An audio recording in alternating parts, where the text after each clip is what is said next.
بسم اللہ الرحمن الرحیم۔ حدیث مبارکہ میں ہے کہ 5 لوگوں کو نیند نہیں آتی۔ اگر آپ بھی اس پریشانی کا شکار ہیں کہ اکثر آپ کو نیند نہیں آتی تو آپ کو یہ ویڈیو ضرور مکمل دیکھنی چاہیے تاکہ آپ جان سکیں کہ کہیں آپ بھی ان 5 لوگوں میں سے تو نہیں جن کے بارے پیارے نبی کریم صلی اللہ علیہ وآلہ وسلم نے فرمایا تھا کہ انہیں نیند نہیں آتی۔ ناظرین گرامی، یہ بات تو طبعی طور پر ثابت شدہ ہے کہ جو رات کو صحیح طور پر نہیں سو پاتے اور اپنی نیند پوری نہیں کرتے تو وہ جلد بڑھاپے کا شکار ہو جاتے ہیں۔ دسمبر 2022 میں کیلیفورنیا یونیورسٹی میں تحقیق کر کے یہ ثابت کیا گیا کہ کسی انسان کی نیند صرف ایک رات بھی پوری نہ ہوئی ہو تو اس انسان میں ذہنی طور پر بے چینی کا خوف 30% تک بڑھ جاتا ہے اور وہ سارا دن اپنے کام کو صحیح طریقے سے انجام نہیں دے پاتا۔ طبی جریدے جرنل نیچر ہیومن بیہیویئر میں شائع کی گئی تحقیق میں محققین نے یہ لکھا ہے کہ جو لوگ گہری نیند سوتے ہیں تو ان لوگوں پر ذہنی دباؤ کم ہوتا ہے جس وجہ سے وہ اپنے کام بخوبی اچھے طریقے سے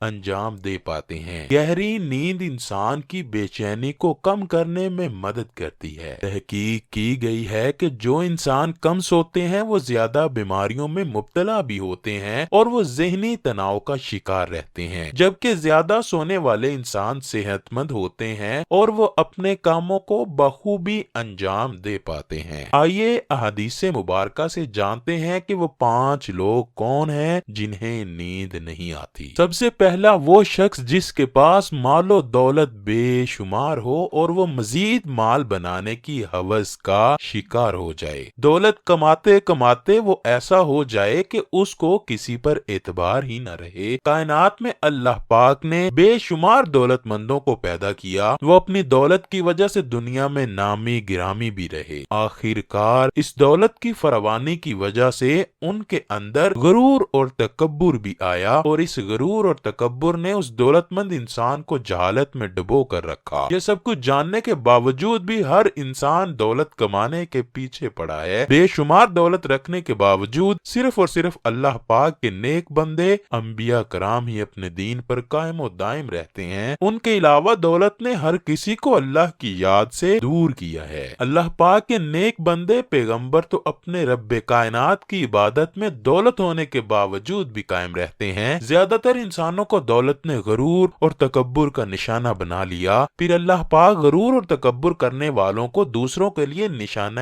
عبرت بنا دیتا ہے۔ اس کی مثال قارون کی ہے، جو غرور و تکبر کر کے اللہ کی یاد سے دور ہوا تو پھر اللہ نے اس کی راتوں کی نیند اس سے دور کر دی۔ وہ پاگلوں کی طرح راتیں جاگ جاگ کر اپنے مال کی حفاظت کرتا تھا۔ اسے یہی ڈر رہتا تھا کہ کہیں کوئی اس کا مال چرا کر نہ لے جائے۔ نمبر 2، جو انسان کسی انسان کو ناحق قتل کرنے کی کوشش کرتا ہے تو اللہ پاک اس کی راتوں کی نیند اڑا دیتا ہے۔ قرآن پاک میں ارشاد باری تعالیٰ ہے، اور جو شخص کسی مسلمان کی جان بوجھ کر قتل کرے اور اس کی سزا جہنم ہے جس میں وہ ہمیشہ رہے گا، اور اللہ اس پر غضب نازل کرے گا اور لعنت بھیجے گا، اور اللہ نے اس کے لیے بڑا عذاب تیار کر رکھا ہے۔ اسی طرح سورہ مائدہ کی آیت نمبر 32 میں اللہ پاک یوں فرماتا ہے، اسی وجہ سے ہم نے بنی اسرائیل کو یہ پیغام لکھ دیا تھا کہ جو کوئی کسی کو قتل کرے، جبکہ یہ قتل نہ کسی اور جان کا بدلہ لینے کے لیے ہو اور نہ کسی کی زمین میں فساد پھیلانے کی وجہ سے ہو، تو یہ ایسا ہے جیسے اس نے تمام انسانوں کو قتل کر دیا، اور جو شخص کسی کی جان بچائے تو یہ ایسا ہے جیسا اس نے تمام انسانوں کی جان بچا لی۔ اس سے مراد یہ ہے کہ جب کوئی انسان کسی انسان کا بلا وجہ قتل کرتا ہے تو وہ ایک انسان کا قتل نہیں ہوتا، بلکہ وہ پوری انسانیت کو قتل کرنے کا سوچ رہا ہوتا ہے۔ جب کوئی کسی کا بلا وجہ قتل کر کے سرعام پھرتا ہے اور اس طرح اس کو کسی کا ڈر خوف نہیں رہتا، اس طرح اس کا ڈر ختم ہو جاتا ہے، وہ جب چاہے گا کسی اور کو قتل کرنے میں دریغ نہیں کرے گا۔ جب ایک قاتل کسی کو بلا وجہ قتل کرتا ہے تو سمجھنا چاہیے کہ یہ قاتل کل کو کسی اور کے ساتھ بھی ایسا کر سکتا ہے۔ معاشرے میں چاہیے کہ مشترکہ مل کر اس قاتل کا مقابلہ کریں تاکہ وہ اس کے بعد کسی کو بلا وجہ قتل کرنے کی ہمت نہ کرے۔ نمبر 3، وہ انسان جو بے حد جھوٹا اور الزام تراش تلاش ہو۔ ایسا انسان ہر وقت اپنے مفاد کی خاطر دوسروں سے جھوٹ بولتا ہے اور دوسروں پر الزام لگاتا رہتا ہے۔ ایسے انسان کے لیے اللہ کے نبی صلی اللہ علیہ وآلہ وسلم نے فرمایا، جھوٹے گواہ کے پاؤں ابھی پیچھے نہیں ہٹیں گے کہ اللہ پاک اس کو دوزخ میں ڈال دے گا۔ جس انسان نے کسی کو ذلیل و خوار کرنے کے لیے اس پر جھوٹے الزام لگائے ہوں تو اللہ تعالیٰ اس بندے کو جہنم میں پھینک دے گا۔ اس انسان کو اس کے کیے پر سخت سے سخت سزا دی جائے گی۔ جو انسان کسی مومن پر ایسا الزام لگاتا ہے جس کے بارے میں الزام لگانے والے کو بھی علم نہ ہو تو اللہ پاک ایسے الزام لگانے والے کو دوزخیوں کا اس وقت تک ملازم رکھے گا